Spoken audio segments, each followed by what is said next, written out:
mengucap syukur buat setiap kasih-Mu Tuhan. Kami mengucap syukur Tuhan buat setiap pertolongan Tuhan dalam kehidupan kami. Kami mengucap syukur Tuhan buat setiap kasih dan kekuatan dan penyertaan-Mu Tuhan dalam setiap langkah hidup kami. Dan Tuhan, saat ini kami mau hadir ke hadirat-Mu Tuhan. Kami mau bersama-sama masuk dalam ibadah pada pagi hari ini. Biarlah Tuhan Kau yang menjamah setiap hati kami. Biarlah kuasa Roh Kudus-Mu Tuhan yang memulihkan setiap hati kami saat ini Tuhan, agar sungguh-sungguh Tuhan kami boleh siap beribadah kepada-Mu. Biarlah segenap hati, pikiran kami hanya tertuju kepada-Mu saja Tuhan Yesus. Dan biarlah kuasa Roh Kudus-Mu yang memimpin ibadah ini dari awal pertengahan hingga akhirnya. Ibadah ini boleh selesai, dan biarlah sungguh Tuhan lawatan-Mu boleh terjadi atas setiap kami, menjamah setiap hati kami. Ketika kami pulang Tuhan, kami boleh merasakan kuasa Tuhan, kasih-Mu Tuhan dalam kehidupan kami. Terima kasih ya Tuhan Yesus. Kami mau serahkan saat ini Bapa, di dalam nama-Mu Tuhan kami Yesus Kristus, kami berdoa dan mengucap syukur. Mari kita akan sama-sama pujikan, sebab Allah kita adalah Allah yang layak disembah, Allah yang dipuji, Allah yang dimuliakan dan ditinggikan. Sebab setiap kasih-Nya Tuhan, setiap perbuatan tangan-Nya Tuhan, sungguh ajaib dalam hidup kita.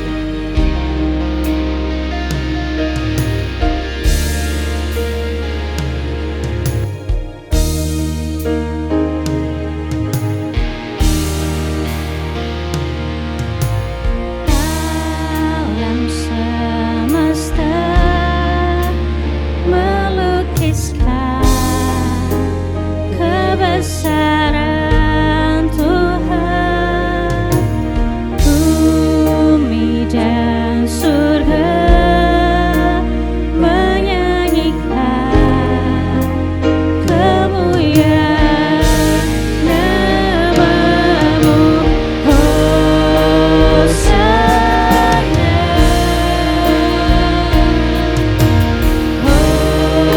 Hosana. Layak dipuji disembah, Kaulah yang bertahta dulu sekarang dan selamanya.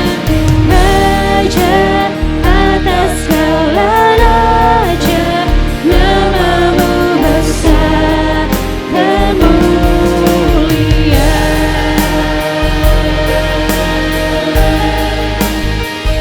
Mari kita katakan lebih dalam lagi. Alam semesta menyanyikan kebesaran-Mu Tuhan. Alam semesta melukiskan kebesaran Tuhan, bumi dan surga menyanyikan kemuliaan nama-Mu. Hosana,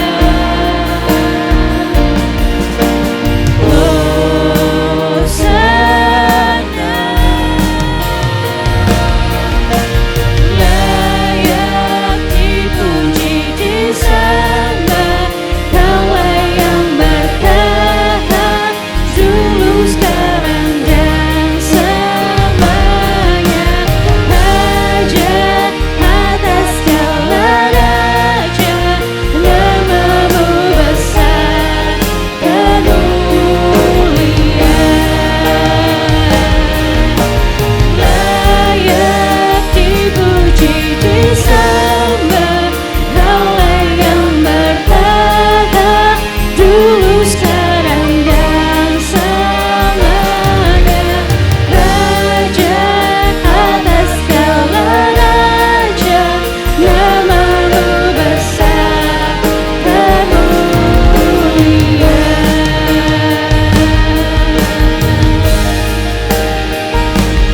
Mari kita katakan lebih dalam lagi. Mari kita katakan alam semesta melukiskan kebesaran Tuhan.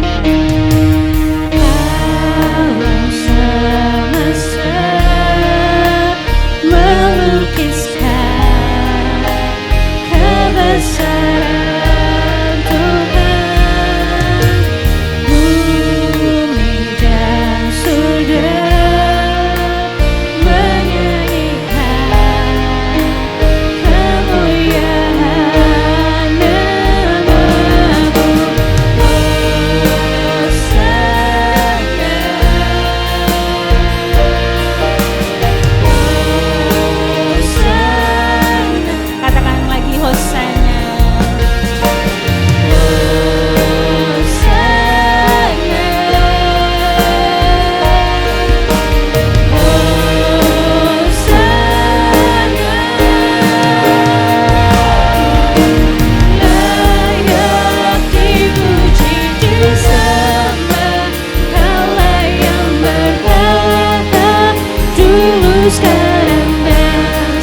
Tuhan. Sebab sungguh Tuhan Kau Allah kami yang ajaib. Sebab sungguh Tuhan Kau Allah kami yang besar ya Bapa. Kami mengucap syukur ya Tuhan buat setiap kasih-Mu Tuhan, buat setiap bukti penyertaan-Mu dalam kehidupan kami Tuhan. Kami mau lebih dalam lagi saat ini Tuhan. Kami mau memuji dan menyembah Tuhan. Biarlah kuasa-Mu Tuhan yang melingkupi setiap kami.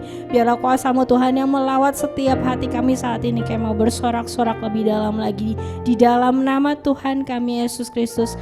Mari yang sama-sama percaya kita katakan amin. Mari Bapak Ibu Saudara, kita akan lebih dalam lagi untuk memuji Tuhan. Mari kita akan bangkit berdiri.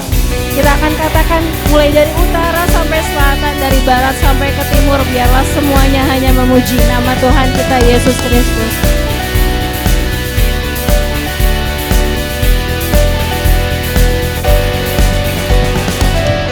Dari utara ke selatan, terdengar pujian bagi Allah.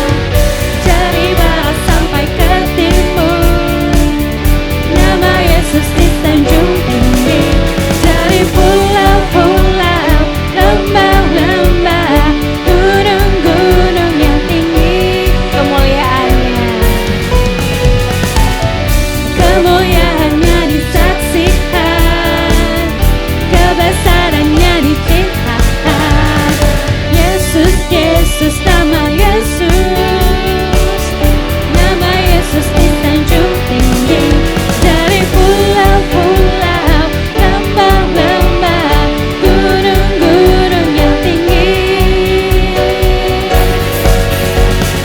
Allahku dahsyat berkuasa, seluruh bumi sujud menyembah, tinggikan nama-Mu. Allahku dahsyat berkuasa, seluruh bumi sujud menyembah, tinggikan nama-Mu.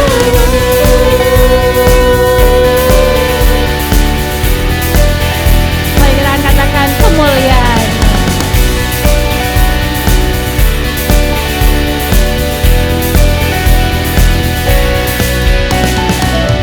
Kemuliaannya disaksikan, kebesarannya dicintakan.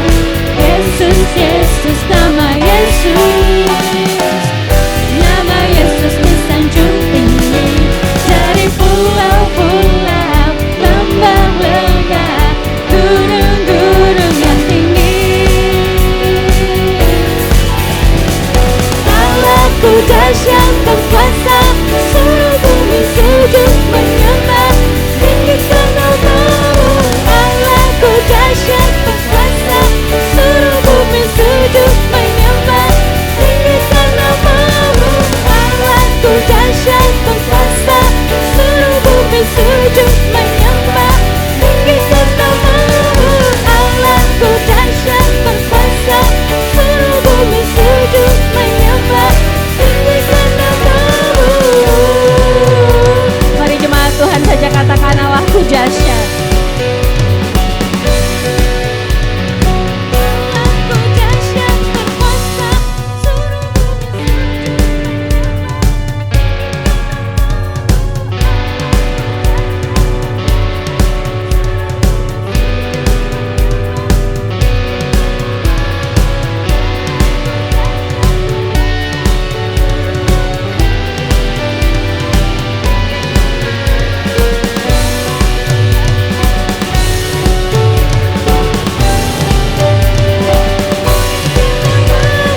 Allahku dahsyat berkuasa, seluruh bumi sujud menyembah, tinggikan nama-Mu.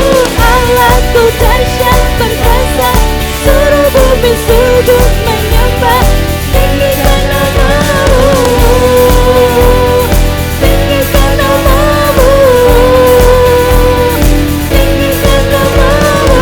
Allahku dahsyat. Mari sama-sama tuh belajar untuk semakin menaruh pengharapan kita hanya kepada Yesus. Mari kita akan sama-sama semakin mengenal Allah kita, bahwa satu-satunya yang bisa kita andalkan hanyalah Yesus Tuhan kita. Biarlah dalam setiap kehidupan kita, biarlah dalam setiap apapun yang kita alami, hanya Yesus yang kita andalkan.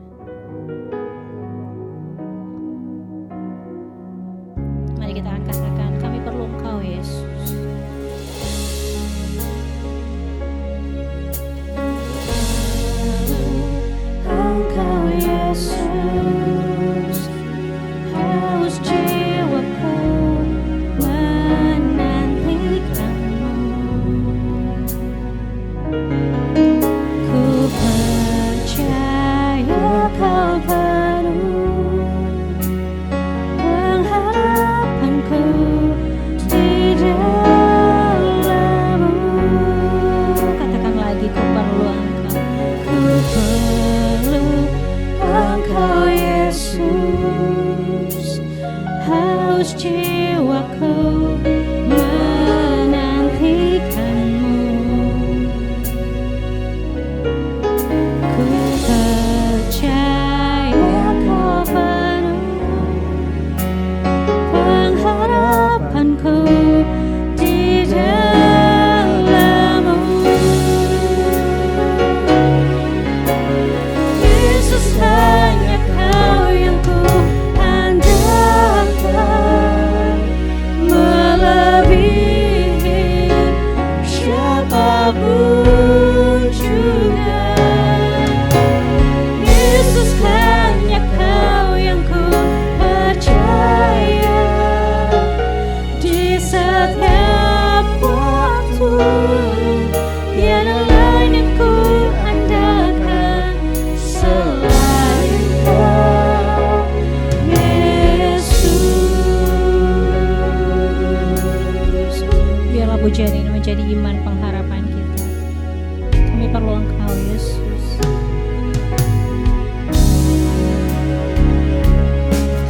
Ku perlu Engkau, Yesus. Haus jiwaku menantikanmu. Ku percaya Kau penuh pengharapanku di dalam-Mu. Yesus, hanya Kau yang ku andalkan, melebihi siapapun juga. Yesus, hanya Kau yang ku percaya di setiap waktu. Tiada lain yang ku andalkan selain Kau. Yesus, hanya Kau yang ku andalkan, melebihi siapapun juga. Saya undang hamba yang pendeta Thomas Edi Pondok. Hanya Kau yang ku percaya di setiap waktu. Tiada lain yang ku andalkan selain Kau.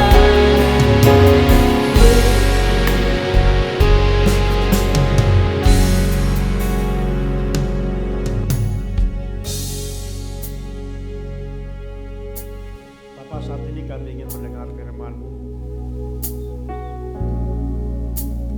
Kami mengalami zaman Tuhan. Saat ini pujian kami naikkan kepada Tuhan. Dan saat ini kami siap mendengarkan firman Tuhan. Kiranya Roh Kudus menjamah kami semuanya. Baik hamba-Mu yang menyampaikan firman, maupun kami semua yang mendengarkan. Biarlah kami sungguh-sungguh mengalami kuasa Tuhan dalam hidup kami. Kami serahkan ya Bapa, anak-anak kami yang juga sebentar akan memisahkan diri dengan kami. Berkati mereka pada saat mereka juga belajar firman-Mu. Tuhan jamah satu persatu supaya mereka terus bertumbuh mengenal Tuhan. Berkati untuk guru yang membimbingnya supaya sungguh semuanya dalam zaman kuasa-Mu. Terima kasih Tuhan Yesus, kami serahkan doa kami dalam nama-Mu. Amin.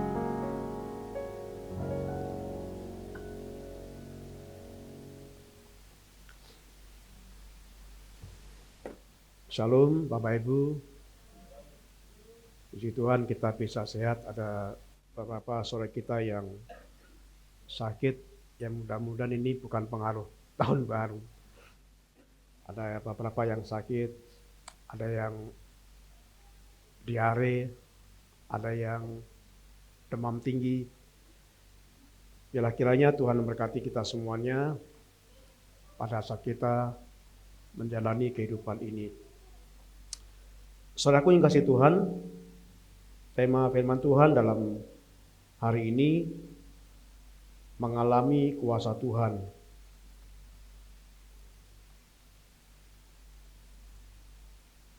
Saya percaya pada saat kita sebagai orang tua menasihati anak-anak kita, pasti salah satu atau mungkin tujuan yang ingin diharapkan adalah supaya mereka menjalankan nasihat kita.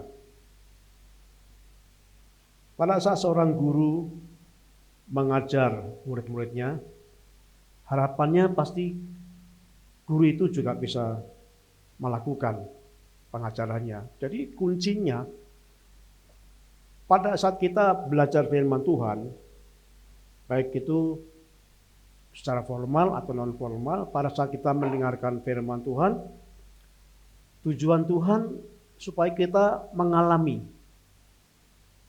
firman itu. Oleh sebab itu pada pagi hari ini kita akan belajar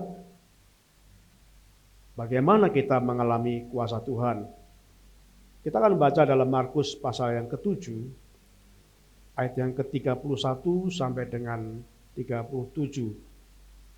Markus pasal 7, ayat 31 sampai 37. Saya ingin menolong membacakan bagi Bapak Ibu Saudara semuanya. Yesus menyembuhkan seorang tuli. Kemudian Yesus meninggalkan pula daerah Tirus dan dengan melalui Sidon pergi ke Danau Galilea. Di tengah-tengah daerah Dekapolis, di situ orang membawa kepadanya seorang yang tuli dan yang gagap dan memohon kepadanya supaya ia meletakkan tangannya di atas orang itu. Dan sesudah Yesus memisahkan dia dari orang banyak sehingga mereka sendirian, ia memasukkan jarinya ke telinga orang itu. Lalu ia meludah dan meraba lidah orang itu. Kemudian sambil menengadah ke langit, Yesus menarik napas dan berkata kepadanya, "Ephata," artinya terbukalah.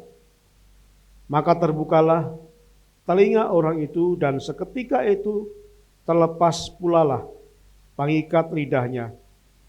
Lalu ia berkata-kata dengan baik. Yesus berpesan kepada orang-orang yang ada di situ supaya jangan menceritakannya kepada siapapun juga. Tetapi makin dilarangnya, mereka makin luas. Mereka memberitakannya. Mereka takjub dan tercengang dan berkata, "Ia menjadikan segala-galanya baik. Yang tuli dijadikannya mendengar, yang bisu dijadikannya berkata-kata." Bapak Ibu, saudaraku yang dikasihi Tuhan,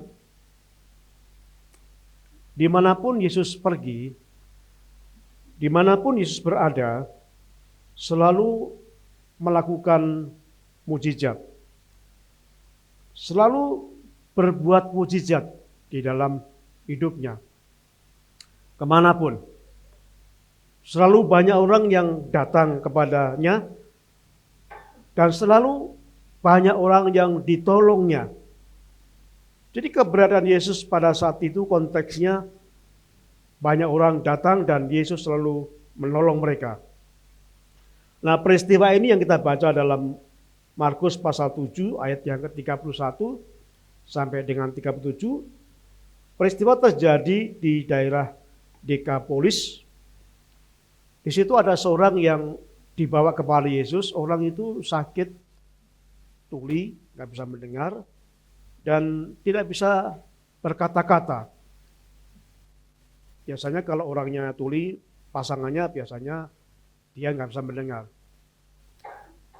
Orang ini dibawa kepada Yesus karena sudah lama sakit dan pasti sangat sulit menyembuhkan orang yang tuli dan juga sekaligus orang yang bisu atau yang gagap atau yang tidak bisa bicara dengan baik. Nah, tapi saudaraku, dalam peristiwa tadi dikatakan Yesus menjamah dan akhirnya orang itu bisa berkata-kata dan akhirnya orang itu bisa mendengar. Jadi sembuh. Walaupun penyakit ini sangat sulit, tapi bagi Yesus tidak ada yang mustahil. Saya percaya sampai sekarang pun Yesus masih berkuasa. Saya percaya di dalam ayat yang ke-34 ini waktu yang luar biasa. Kemudian ia sambil menengadah ke langit, Yesus menarik napas. Bapak Ibu, kalau sesuatu orang yang ketika melihat orang yang sedih, orang yang sakit, orang yang menderita, spontan kita pasti menarik napas. Itu tanda belas kasihan, itu tanda ingin menolong, ingin berbuat sesuatu. Ketika kami ke rumah Parung, kami sering melihat ada seorang yang masih muda. Saya nggak tahu sudah berkeluarga atau enggak, tapi masih muda. Dia nggak bisa berjalan, mungkin sudah 40-an ya, nggak bisa berjalan. Jadi ngesot itu ya. Dia ngesot. Pada waktu kami melihat, kami sering menghela napas. Saya percaya Bapak Ibu juga merasakan itu ketika melihat seseorang yang menderita. Pasti kita spontan akan menarik napas panjang. Di dalam ayat tersebut ketika Yesus melihat orang yang tuli dan buta ini, dikatakan di dalam ayat yang ke-34 tersebut, kemudian sambil menengadah ke langit, Yesus menarik napas. Ada kerinduan yang besar. Kerinduan yang sama yang dalam Yesus juga diberikan kepada saudara-saudara pada saat kita menderita, pada saat kita ada masalah, Yesus juga rindu menolong saudara. Yesus adalah Bapa kita, saya saudara anak-anaknya. Jadi pada saat kita mengalami masalah, mengalami penderitaan, pasti Yesus sangat sedih. Yesus ingin menolong, ingin berbuat sesuatu. Pada saat kita sakit, Yesus ingin menyembuhkan.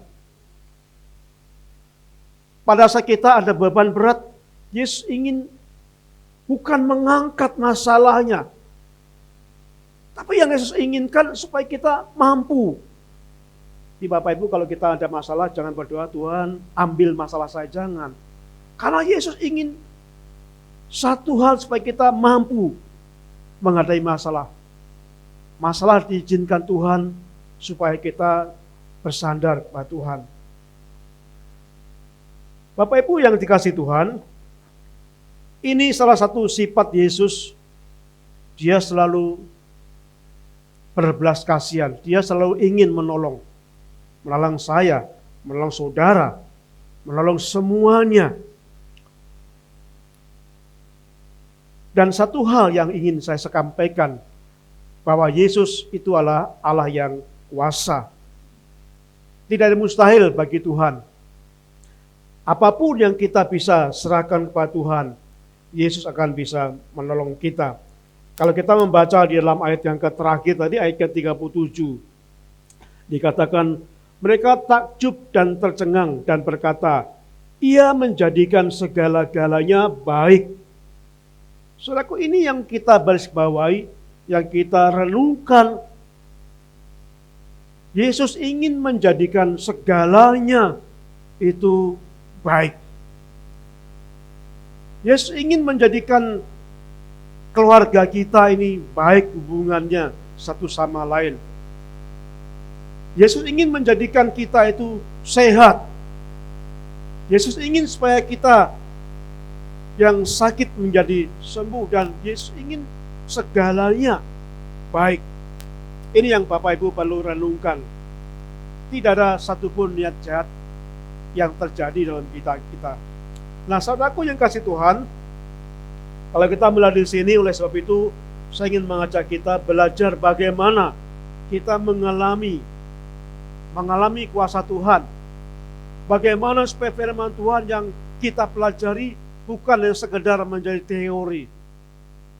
Bagaimana supaya firman Tuhan yang kita renungkan ini akan berdampak kita punya iman dan kita melayani Tuhan, mengalami Tuhan.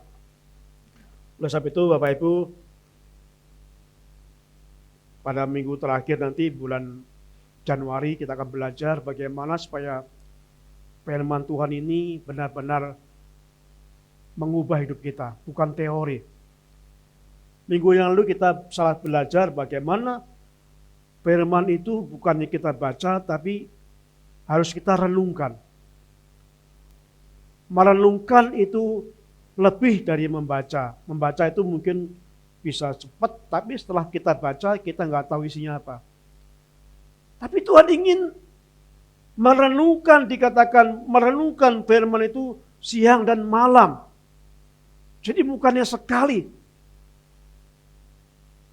Merenungkan itu artinya kita membaca berulang-ulang. Kita bisa memahami. Sampai kita memahami. Dan setelah kita memahami, hal yang paling penting adalah hasil perenungan kita percaya.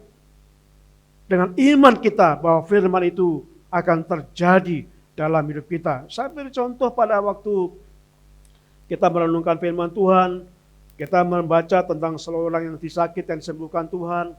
Kita merenungkan bagaimana Tuhan bisa menjamah, menyembuhkan. Kita percaya bahwa Tuhan bisa menyembuhkan saudara. Walaupun mungkin melalui dokter, tapi percaya bahwa semua itu adalah dari Tuhan. Itu yang kita pegang. Dan setelah itu, saudara yang sakit berkata, saya percaya Tuhan sembuhkan saya. Itu perkataan iman saudara. Walaupun masih sakit, tapi percaya bahwa Tuhan sembuhkan. Nah, sehingga dalam keadaan sakit, saudara nggak merasa kecil hati, nggak merasa takut.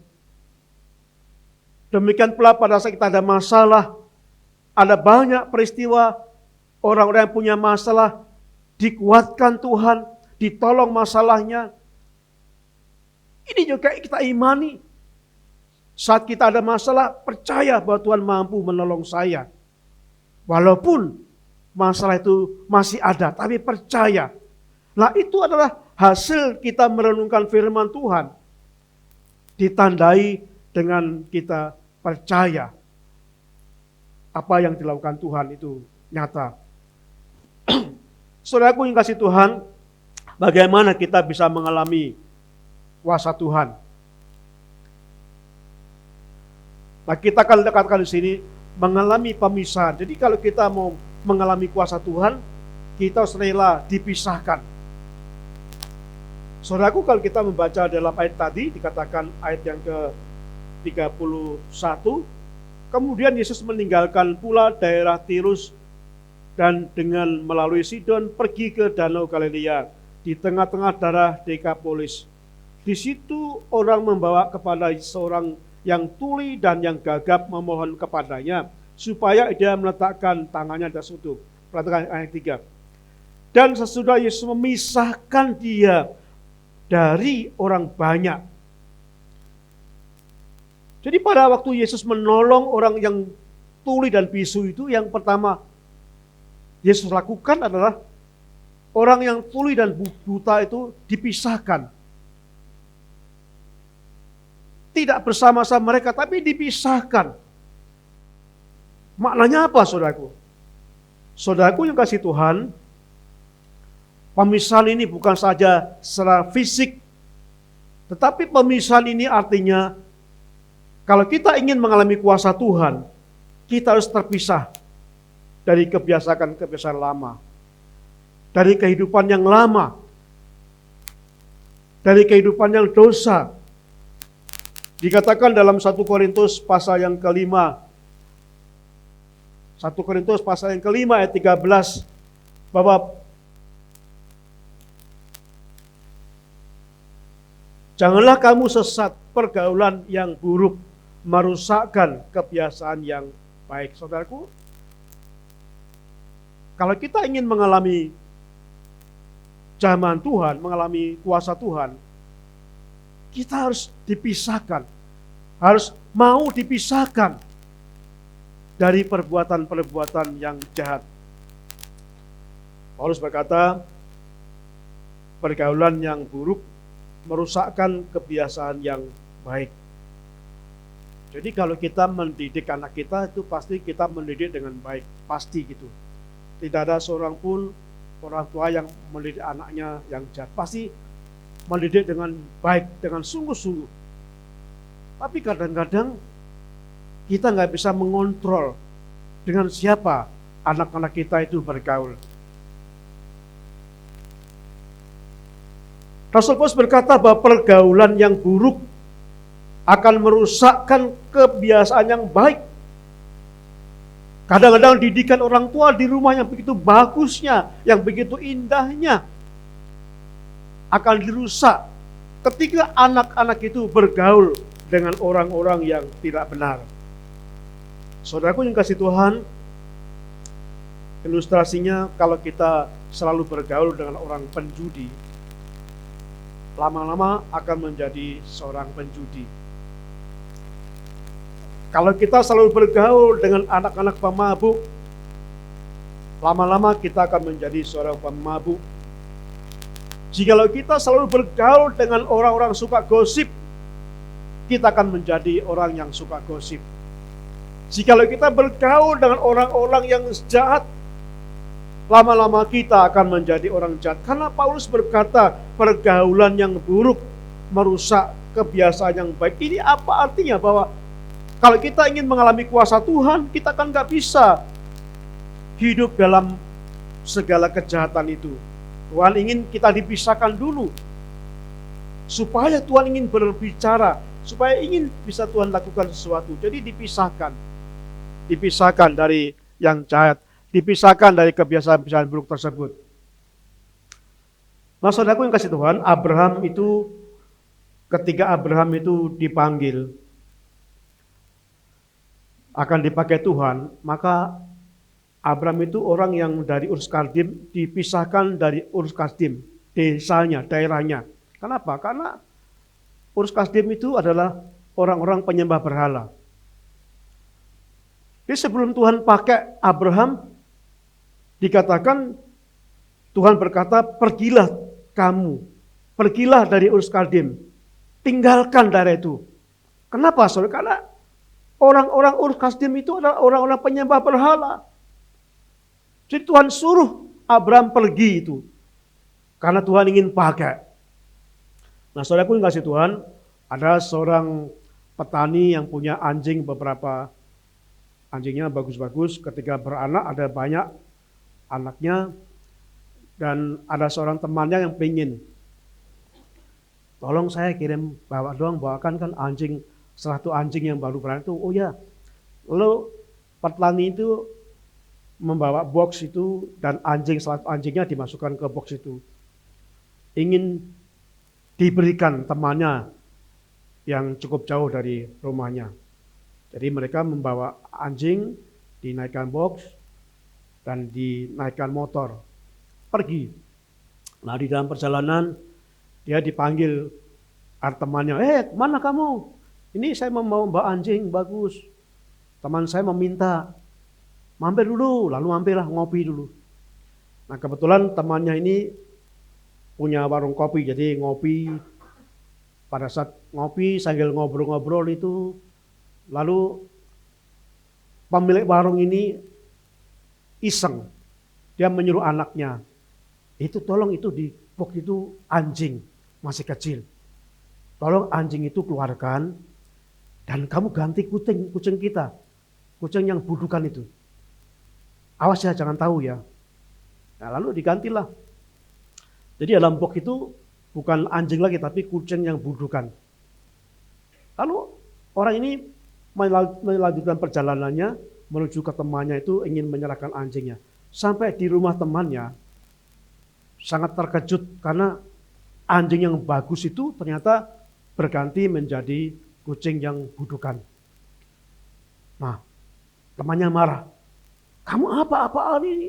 Saya kan minta kamu anjing yang bagus, kok diberikan kucing yang budukan? Enggak, tadi saya bawa anjing yang bagus, seperti yang kamu minta. Ini mana buktinya? Buktinya kucing yang budukan. Temannya marah. Dia minta maaf ya. Lalu akhirnya dia bawa lagi kucing yang budukan itu, masuk ke dalam box, dan dia pulang ke rumahnya. Dan pada saat sampai di warung itu, saudaraku, dia ngobrol-ngobrol, heran saya. Tadi saya bawa anjing bagus kok sampai di rumah teman saya kok jadi budukan. Lalu yang punya warung ini ngomong ke anaknya, "Nak, kamu ganti lagi ya, kucing kita ambil lagi. Masukkan anjing yang tadi bagus itu, masukkan." Lalu dilakukanlah. Dan sampai di rumahnya, dia heran. Apa-apaan ini? Tadi sampai di rumah teman saya, kucing budukan. Sekarang anjing bagus lagi. Dia jengkel, "Hei anjing, kalau kamu mau jadi anjing, jadilah anjing. Tapi kalau mau jadi kucing, jadilah kucing." Merepotkan saja. Saudaraku yang kasih Tuhan, kita akan perhatikan bagaimana Tuhan berkata dalam firman Tuhan ini. Kita akan melihat dalam kitab Wahyu yang disampaikan Tuhan, Wahyu pasal 22 ayat yang ke-11. Barang siapa yang berbuat jahat, biarlah ia terus berbuat jahat. Barang siapa yang cemar, biarlah ia terus cemar. Dan barang siapa yang benar, biarlah ia terus berbuat kebenaran. Barang siapa yang kudus, biarlah ia terus mengkuduskan dirinya. Tuhan ingin kita tidak pelin-pelan. Tuhan ingin kalau kita orang yang bisa benarkan Tuhan. Mari kita hidup dengan benar. Saudara telah ditebus oleh Tuhan darah Kristus yang menebus kita. Supaya kita menjadi benar. Jadi kalau kita sudah dibenarkan Tuhan, jangan kita menjadi orang yang jahat. Kadang-kadang banyak orang itu bisa berubah-ubah. Di depan ini dia orang yang benar. Kalau di gereja dia benar. Kalau di lingkungan rohani dia benar. Tapi kadang-kadang di pekerjaan dia jahat, dia bohong, dia menipu.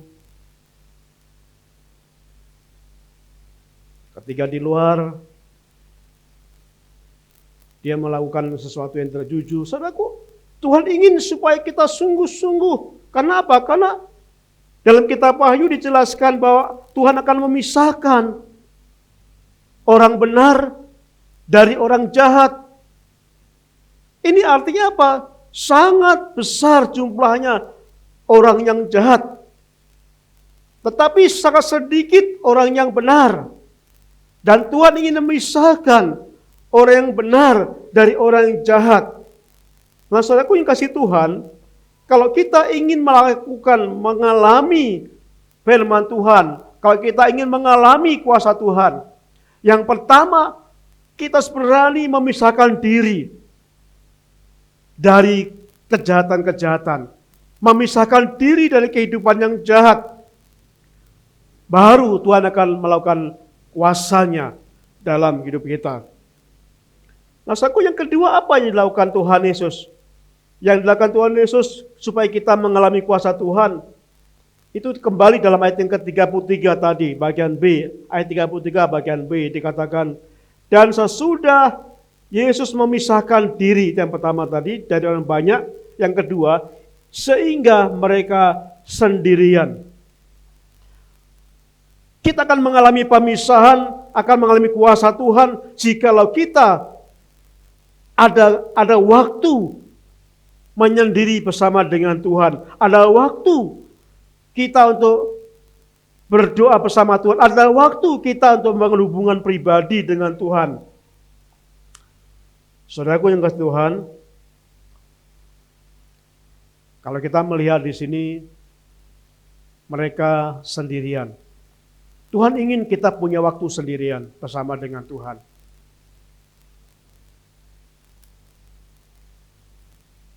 Supaya apa? Supaya kita mengenal Tuhan. Mengenal bukan sekedar tahu ya. Mengenal itu dari bahasa Ibrani itu yada. Kalau hanya tahu itu maybe. Maybe itu hanya tahu. Saya tahu Pak Presiden. Dari mana? Ya, ada banyak berita tentang Pak Presiden kita. Saya tahu bahwa sekarang PSSI punya pelatih nasional. Iya Jo ya. Tahu. Tapi nggak kenal. Tahu dari berita.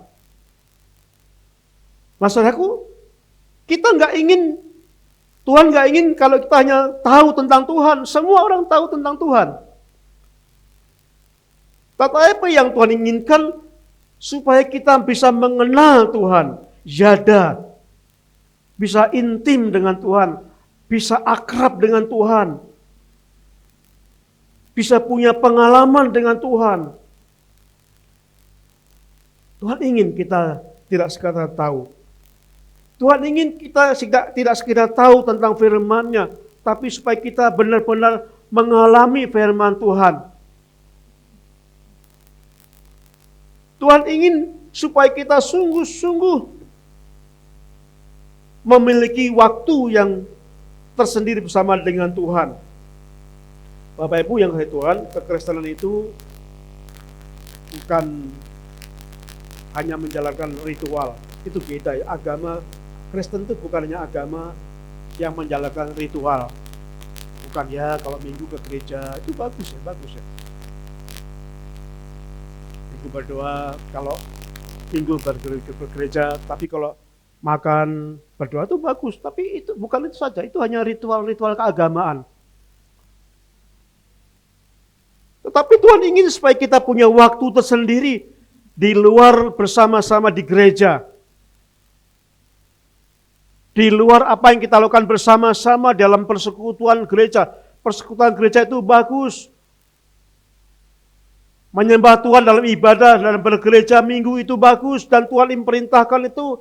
Tapi Tuhan ingin kita mempunyai hubungan pribadi di luar di gereja. Kita mempunyai waktu tersendiri bersama dengan Tuhan secara pribadi. Supaya apa? Supaya kita mengenal Tuhan. Saudaraku bisa jadi misalnya kalau ada orang pemuda atau pemudi sedang PDKT ya, pendekatan. Kalau pendekatan tuh biasanya inginnya rame-rame. Wah, pergi ke sana rame-rame gitu ya. Ke tempat rame-rame. Tapi ketika sudah jadian, mereka inginnya menyendiri. Pada waktu PDKT, bareng-bareng tuh seneng banget. Rame dia. Tapi setelah jadian, mereka inginnya menyendiri. Ingin pribadi. Saudaraku, kita memang perlu ibadah bersama-sama. Kita perlu berdoa bersama-sama. Tetapi juga Tuhan ingin supaya ada waktu yang sendiri kita menyembah Tuhan. Pribadi bersama Tuhan. Ada seorang anak muda. Ini saya waktu itu masih muda. Saya datang ke senior gereja. Itu sudah usia 76 tahun waktu itu. Dan saya datang ke orang ini, saya datang jam 7 pagi. Anaknya berkata, wah Bapak masih berdoa Pak. Oh ya saya tunggu. Tapi lama Mas. Ya saya berkata, paling berapa lama saya berdoa? Paling setengah jam selesai, saya tunggu aja. Setengah jam, saya tanya, masih berdoa apa?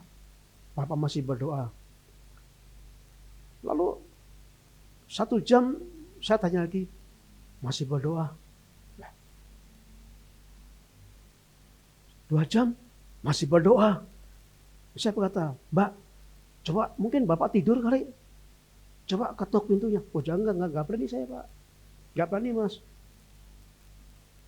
Saudaraku, setelah 3 jam lebih, akhirnya baru keluar dari ruangan itu. Dan saya berkata, Pak, Bapak itu berdoa lama banget tidur atau doa? Kalau doanya lama itu ngomong apa saja gitu. Saya dapat ilmu dari Bapak ini. Berdoa itu bukannya minta. Saya banyak waktu untuk menyembah Tuhan. Saya sedikit meminta Tuhan, saya sedikit berdoa, tapi saya gunakan waktu untuk menyembah Tuhan, untuk memuji Tuhan, untuk merenungkan. Itu yang menyebabkan saya bisa bertahan di dalam doa. Nah, saya ke Tuhan, Tuhan ingin supaya kita menyampaikan syukur kepada Tuhan. Ya mungkin kalau ke gereja itu dibatasi, paling lama ibadah kita gak sampai 2 jam, tapi gak ada waktu kita untuk merenungkan, gak ada waktu kita untuk menyampaikan kepada Tuhan pribadi, tapi kesempatan di rumah kita bisa sampaikan kepada Tuhan, mengagungkan Tuhan, menyampaikan pujian kepada Tuhan, menyampaikan syukur kepada Tuhan, menyampaikan terima kasih kepada Tuhan secara rinci. Sampaikan kepada Tuhan, itu kesempatan yang indah. Sama seperti orang tua yang ingin mendengarkan apa yang dihadapi oleh anak-anaknya. Apa yang terjadi dengan anak-anaknya. Orang tua ingin mendengarkan apa yang kau alami, nak. Apa yang sedang kau hadapi. Orang tua ingin mendengarkan ini, sama seperti Bapak kita di surga ingin mendengarkan apa yang sedang kita hadapi. Anak yang baik selalu berkata, Pak, Bu, terima kasih. Karena Bapak Ibu, saya sekarang seperti ini. Saya bersyukur Bapak Ibu telah menolong saya. Saya bersyukur Bapak dan Ibu telah mendoakan saya. Saudaraku, itu anak yang baik selalu menyampaikan terima kasih kepada orang tuanya, bersyukur. Dan pada waktu anak itu sedang masalah, anak itu tidak usah takut-takut datang orang tuanya. Dia berkata, Pak, Bu, saya ada masalah ini. Saya ada persoalan, saya sedang menghadapi tantangan ini. Tolong saya. Saudaraku, hubungan yang indah digambarkan tercermin sebagai hubungan anak dengan bapaknya. Demikian pula dalam hubungan kita secara rohani. Allah kita, Bapa yang di surga, ingin mendengar dan senang mendengar apa yang kita sampaikan, kita alami.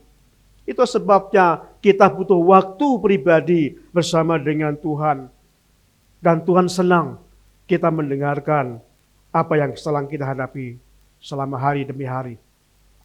Nah, saudaraku yang kasih Tuhan, terus sebabnya kekristenan itu atau pengikut Kristus itu bukan sekedar agama, bukan sekedar menjalani ritual agama, tapi lebih dari hubungan yang akrab antara kita sebagai manusia, ciptaan Tuhan, bersama dengan Allah pencipta kita. Ada hubungan yang akrab dan itu hanya bisa terjadi kalau kita menyediakan waktu setiap hari bersama dengan Tuhan. Nah, saudaraku yang kasih Tuhan, yang ketiga yang kita bicarakan pada saat ini, bagaimana supaya kita mengalami kuasa Tuhan. Bagaimana kita mengalami jamahan Tuhan. Di dalam ayat yang ke-33 tadi bagian C dikatakan, saya membaca kembali. Dan sesudah Yesus memisahkan diri, itu yang pertama, dari orang banyak, sehingga yang kedua, sehingga mereka sendirian. Yang ketiga adalah ia memasukkan jarinya ke telinga orang itu. Memasukkan. Saudaraku, ini kita akan pelajari minggu depan. Bagaimana, apa artinya? Apa yang dimasukkan dalam kita supaya kita mengalami jamahan Tuhan? Kita telah belajar 2 hal. Yang pertama, agar kita mengalami kuasa Tuhan. Yang pertama, kita harus memisahkan diri dari hal yang jahat. Karena Tuhan telah memisahkan kita. Tuhan telah menebus kita. Kita dibenarkan. Bukan kita enggak berdosa, tapi kita dibenarkan. Kita telah disucikan, kita hagios, dikhususkan. Supaya kita benar-benar mengalami Tuhan. Kita berani dipisahkan, memisahkan diri dari kuasa-kuasa jahat, dari perbuatan jahat, dari kebohongan. Supaya kita mengalami Tuhan. Yang kedua, yang kita pelajari tadi adalah kita harus punya waktu sendiri bersama Tuhan. Mendengarkan dengan sungguh-sungguh, menyampaikan dengan sungguh-sungguh apa yang saudara inginkan pada Tuhan. Biarlah firman Tuhan pada hari ini akan menolong kita renungkan supaya kita benar-benar mengalami kuasa Tuhan. Jangan sampai kita yang teori-teori saja. Firman Tuhan bukan teoris, bukan teoritis, tapi inilah pernyataan firman Tuhan. Ini adalah kebenaran. Dan itu bukan saja dongeng, tapi ini terjadi. Kita nikmati firman Tuhan, supaya kita mengalami kuasa Tuhan. Karena Tuhan ingin supaya kita menjadi baik, yang dikatakan Tuhan tadi. Supaya kita menjadi baik. Tuhan ingin kebenaran Tuhan dalam hidup kita, supaya kita ingin menjadi baik. Keluarga kita, supaya menjadi baik. Pekerjaan kita, supaya menjadi baik. Masalah kita supaya Tuhan tolong sehingga menjadi baik. Semuanya kehadiran Tuhan membuat kita semakin baik. Amin. Terima kasih Tuhan Yesus untuk firman-Mu ini. Biarlah Engkau memberkati kami merenungkan firman-Mu ini. Ajar kami Tuhan supaya kami tidak melupakan firman-Mu aja.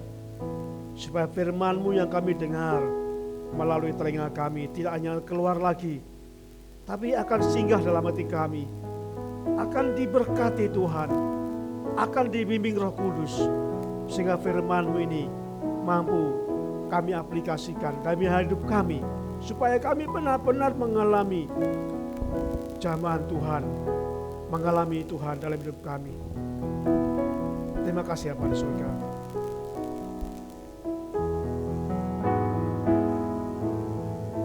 Saudaraku yang kasih Tuhan, jikalau saudara saat ini ada beban,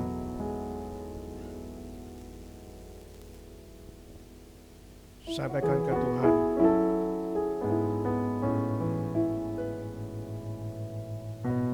Saya ingin mengajak saudara merenungkan firman ini. Mari kita mengalami Tuhan. Mari mengalami Tuhan, bukan teori-teori, tapi firman Tuhan ini sungguh terjadi dalam hidup kita. Karena satu prinsip yang kita yakini dalam firman Tuhan, dalam Markus pasal 7 ayat 37 tadi berkata, Tuhan ingin membuat segalanya baik. Membuat keluarga saudara baik, membuat kesehatan saudara baik, membuat pekerjaan saudara baik, membuat semuanya baik. Dan itu diperlukan kuasa Tuhan nyata. Mari kita akan berdekat dengan Tuhan. Mari kita akan menjauhkan diri dari perbuatan-perbuatan jahat, tapi mendekatkan diri kepada Tuhan. Membangun hubungan pribadi dengan Tuhan.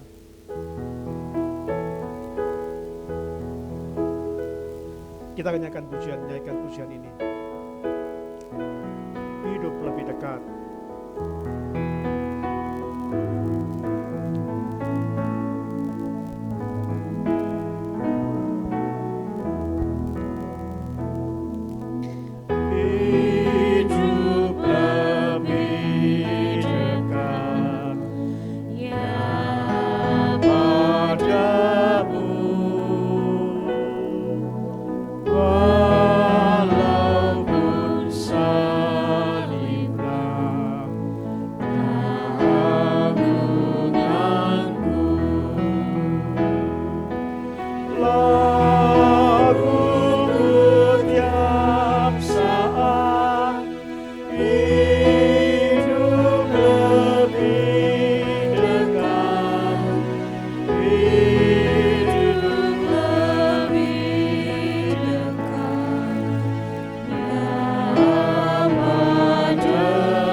firman Tuhan. Ambil komitmen kepada Tuhan. Mari kita akan mengalami firman Tuhan seperti orang Majus mengalami firman Tuhan. Kita sudah belajar dua hal yang pada pagi hari ini. Mari kita akan memisahkan diri dari kehidupan yang lama, dari perbuatan jahat. Tapi yang kedua, mari kita ambil waktu membangun hubungan bersama dengan Tuhan, menyampaikan apa yang menjadi keinginan saudara, mengucapkan apa menjadi keluhan saudara pada Tuhan, dan mendengarkan apa yang Tuhan inginkan. Saya percaya Tuhan akan menolong kita, tapi Tuhan ingin sungguh-sungguh kita melakukan dua hal ini. Tuhan ingin membuat segalanya menjadi baik. Yakinlah saudaraku yang kasih Tuhan, yakinlah kita akan mengalami firman ini. Kita munculkan bait ketiga ini.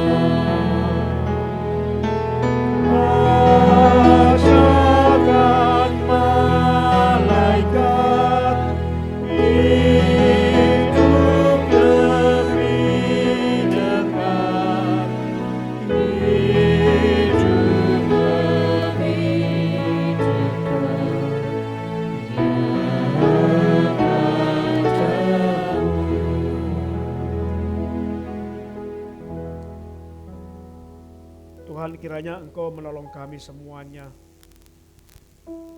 supaya kami mampu menjalankan dua hal yang kami pelajari pada pagi hari ini.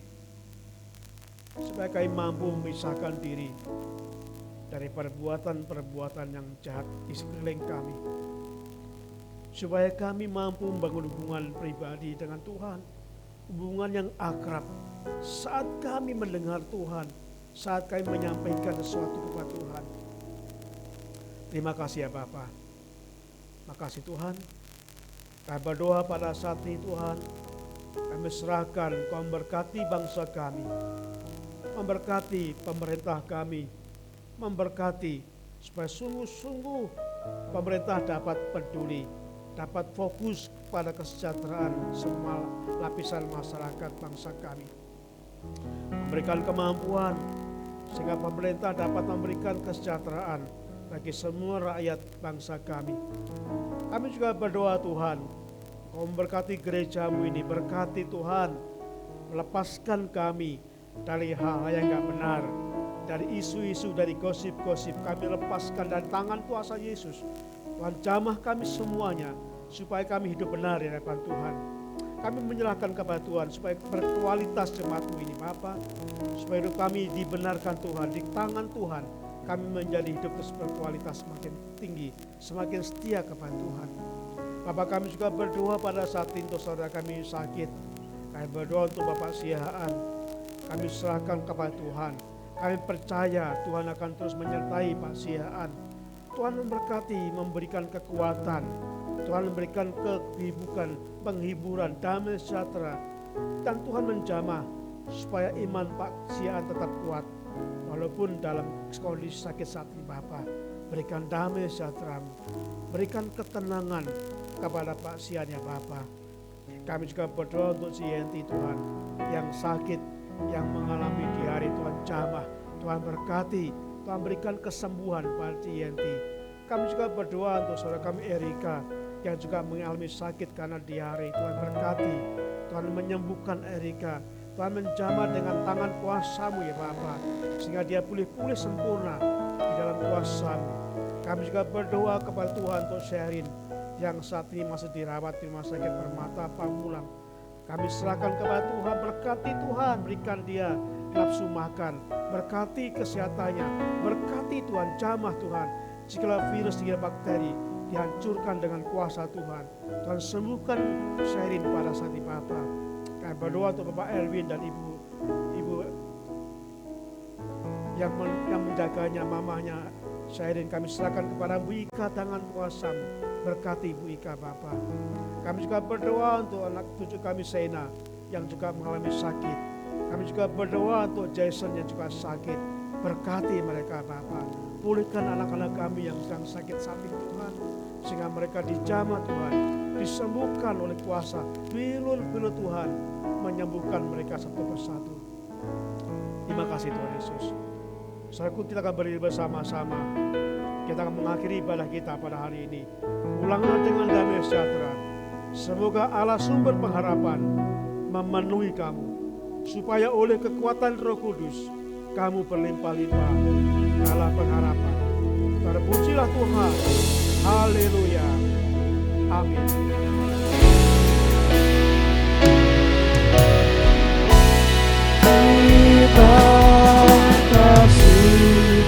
Yesus, terima kasih Yesus,